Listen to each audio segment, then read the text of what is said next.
This hearing will come to order. Today, the committee will discuss the interim nuclear agreement which the United States and 5 other nations have reached with Iran last month. And we welcome our Secretary of State, the Honorable John Kerry, to address the questions of the committee members here regarding the administration's plan. And Mr. Secretary, we very much appreciate you coming before the committee today. And while we will debate how best to derail Iran's nuclear weapons program, I know that you and all of us appreciate that it poses a threat to our national security here in the United States. Congress has played a key role in U.S. policy towards Iran, mainly by driving sanctions against the regime. And I'll remind the members of this committee that the legislation which we passed here passed out unanimously. Legislation that the Royce-Engel bill, which passed the House of Representatives last summer, passed by a vote of 400 to 20. So we look forward to a constructive discussion today.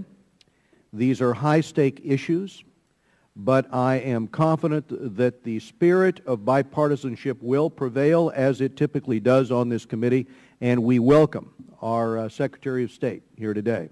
The key issue is whether a final agreement would allow Iran to manufacture nuclear fuel.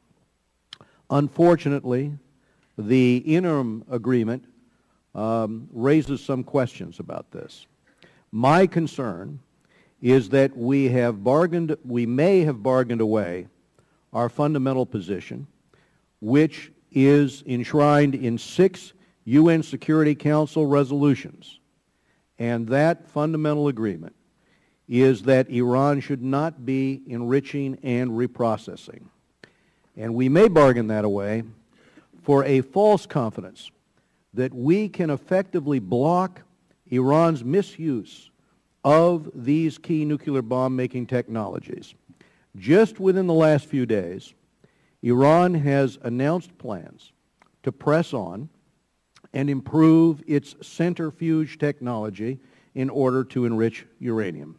Meanwhile, on Wednesday, we had the comment from the foreign minister of Iran stating that Iran was going to continue construction at the plutonium reactor at Iraq, which will be capable of producing weapons-grade plutonium once it's operational. And we had another comment from those in the regime that they may produce, that they will set up more of these plutonium reactors.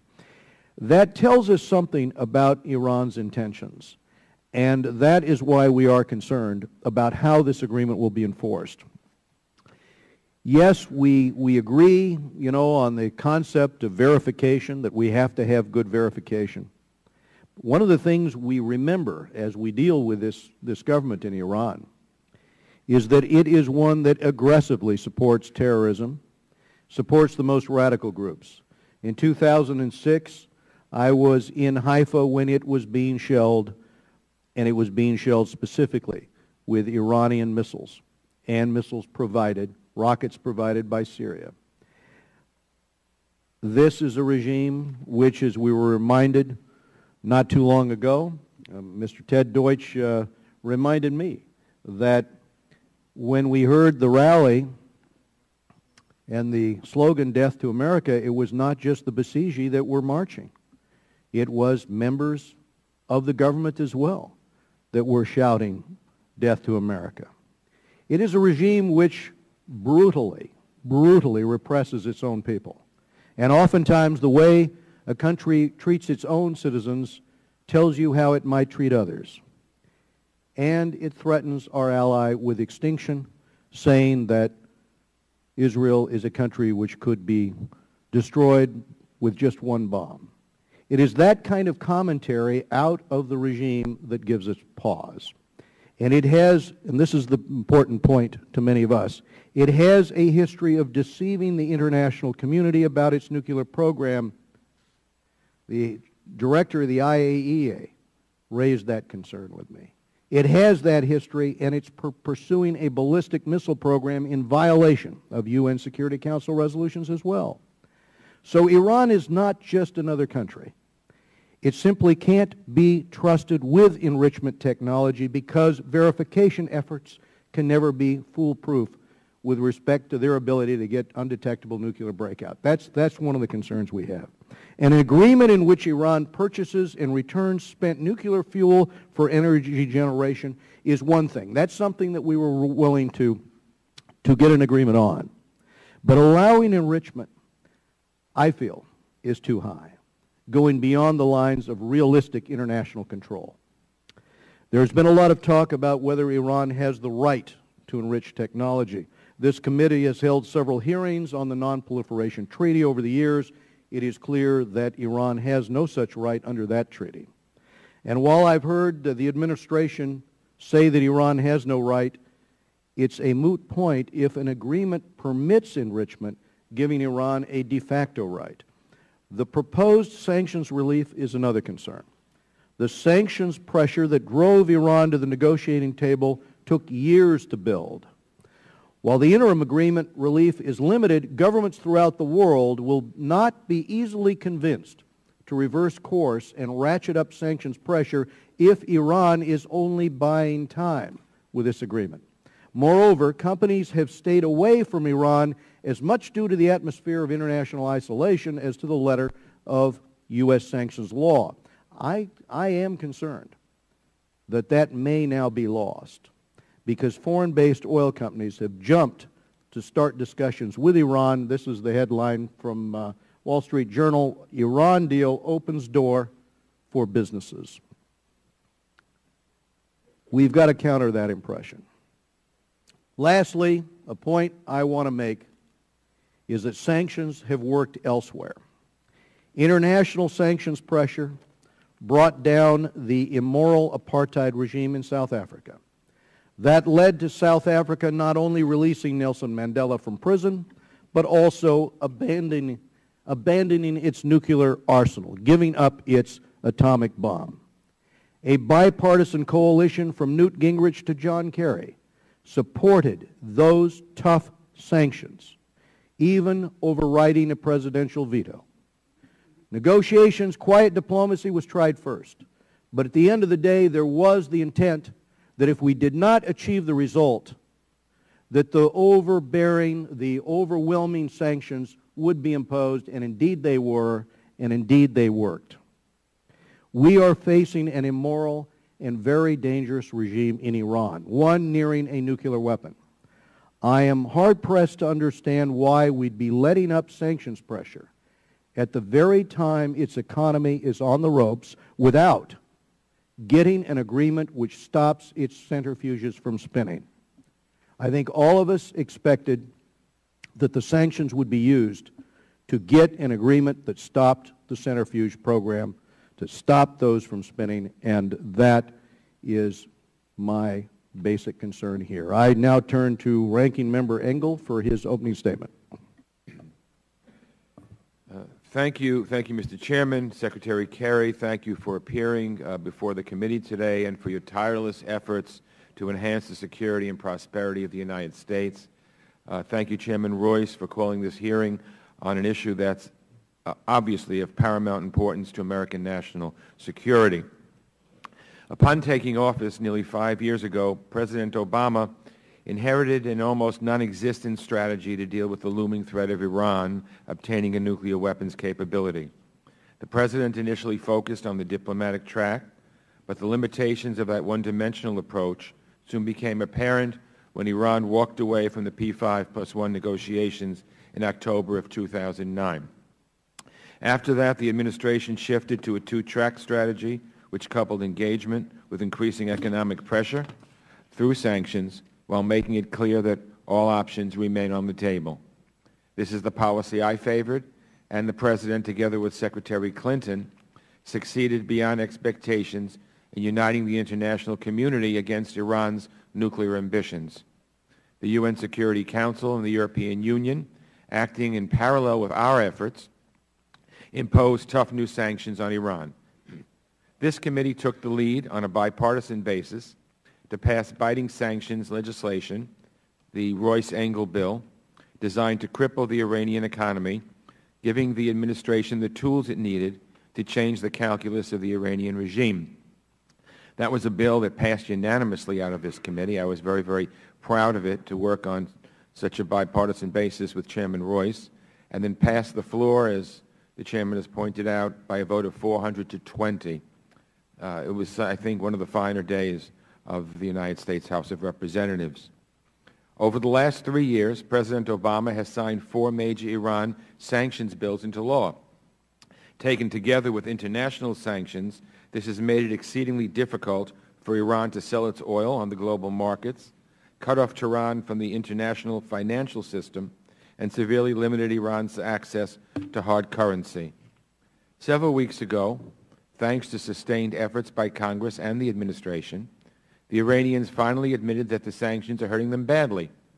And for the first time, they started talking about the specifics of a negotiated settlement to curtail their nuclear program. As all of us know, the P5+1 reached an interim agreement with Iran at the end of November. And Secretary Kerry, I want to commend you for your incredible personal efforts to secure this deal. It makes me tired just watching all of your travel back and forth across the Atlantic and around the world. But having said that, I want to make it clear that I have some serious reservations about the agreement. First and foremost, it seems to me at a minimum, it should have required Iran to suspend uranium enrichment as demanded by 6 separate UN Security Council resolutions. I don't think it's asking too much of Iran to say that at least while we're talking, you stop enriching. For the 6-month period while we're talking, Iran, in my estimation, should not, again, going counter to 6 separate UN Security Council resolutions. It makes me wonder how serious they are and how sincere they are in terms of really wanting to negotiate in good faith. Mr. Secretary, you and other administration officials have sought to make the case that the interim agreement will place significant restraints on the Iranian nuclear program and not allow it to advance while we negotiate a long-term settlement to eliminate the threat of an Iranian nuclear weapons capability once and for all. You've also said that the sanctions relief we are providing is very limited and reversible. I hope you're right, and I'm sure you'll agree with me that the interim agreement must be fully implemented and completely verified. I can assure you that Congress will act immediately to ratchet up the pressure at the first sign of cheating or backtracking by Iran. Mr. Secretary, I hope you can confirm for the committee today that the administration will continue to enforce all sanctions that remain in place during the implementation of the interim agreement, and that you will not hesitate to designate additional entities for sanctions over the next 6 months as circumstances warrant. In addition, I hope you will send a clear message to businesses all over the world that now is not the time to make plans to re-enter Iran. And again, the Chairman showed that headline in the Wall Street Journal. In order for me to support a comprehensive agreement, restraints must be put in place to assure us that Iran cannot continue down the path of a nuclear weapon. In that context, Secretary Kerry, I hope you will address the following questions in our discussion today. First, if Iran retains any enrichment capacity, how can we be sure that they will not forever remain on the brink of a breakout capacity? Second, why do many of our closest regional allies feel the interim deal caught them by surprise? And what are you doing to make certain that they are included as negotiations continue on a final deal? 3, allies of the United States that look at Iran as an existential threat to them, Saudi Arabia, Israel, United Arab Emirates, all oppose the deal. They're the ones closest to it. Why is that the case? Why does the administration strongly oppose congressional action on Iran's sanctions legislation that makes clear new sanctions will not be imposed unless Iran violated the terms of the interim deal? So now that we have an interim deal, we must focus with laser-like intensity on ensuring that any long-term agreement dismantles all Iranian nuclear infrastructure that could lead to a breakout capacity. Any deal which does not achieve that goal will be a devastating failure. Mr. Secretary, it's critical that you and the President consult very closely with Congress as you implement the interim agreement and negotiate a final deal. Waivers in existing sanctions legislation will only get you so far, and it's likely that Congress would have to pass legislation to implement any comprehensive deal. But it will be impossible to take that step unless members of this committee and the full House are fully informed and absolutely convinced that Iran has agreed to verifiably abandon its efforts to develop a nuclear weapons capability. And finally, Mr. Secretary, as you continue to engage with the Iranians, and I know you know this, but I really need to mention it, I would urge you to remain cognizant of the fact that Iran remains the top state sponsor of terrorism in the world, continues to support Hezbollah and the brutal Assad regime in Syria, continues to engage in systematic violations of human rights, continues its efforts to destabilize a number of Persian Gulf states, and continues to imprison innocent Americans.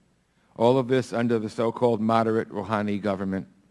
So again, Mr. Secretary, thank you for appearing today, and I look forward to hearing your testimony.